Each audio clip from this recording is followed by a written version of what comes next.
মহোৎসব বদলেন মহোৎসব বদলেন মহোৎসব বদলেন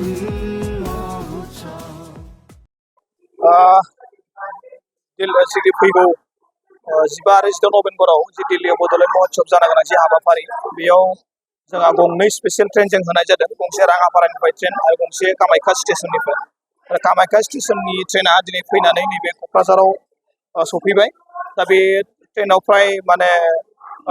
2000 नि खाथियाव बेयाव मानसि दङ आरो गंसे ट्रेनावबो 2000 नि खाथियाव गंनै ट्रेनजों फ्राय 4000 नि खाथियाव मानसिफोरा गाखोदों दा बेयाव आं दावबायारि बिथांमोनखौ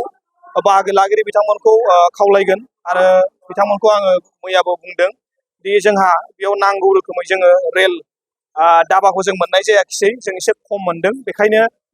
सिटआ एसे खम जादों ओंखायनो खम जादोंबाबो अननानै गावजों गाव गोरोबलायनानै जाहाथे दिल्लीसिम सहैयो जितु थांखिया बयनाबो हाबाफारियाव बाहागो लाहैनाय दा बेखायनो बिथांमोनखौ आं खावलायगोन जाहाथे गावजों गाव गोरोबलायनानै जाहाथे सहैयो फारसेथिं जोंनि बे गारियाव पेन्ट्रि कार गैया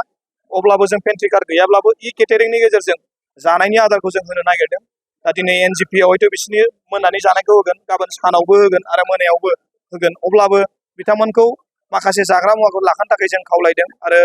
दा बेयाव ट्रेना जों गोबां खस्थ'नि गेजेरजों मोनदों दा बेखायनो मिजिं थिदों बयखौबो जाहाथे मोजाङै गोरोबलायनानै जाहाथे बयबो थाङो बे ट्रेना 14 थारिखनि फुङाव मोनहैगोन 14आव आरो 17 थारिखआव बे ट्रेना रिटार्न जाफिनगोन दा बेखायनो बेनि थाहैग्रा बिथांमोनखौ रामलीला मैदाननि जि मोनसे फोथाराव दोननाय जादों बेयाव थाहैगोन बिथांमोना दा बेखायनो दावबायारि बिथांमोनखौ बयनिसिमबो गाहाम हामलायनाय जासिबाय बयनिसिमबो बेसिसि जासिबाय जाहाथे मोजाङै मोजां हाबाफारियाव सहैनो हायो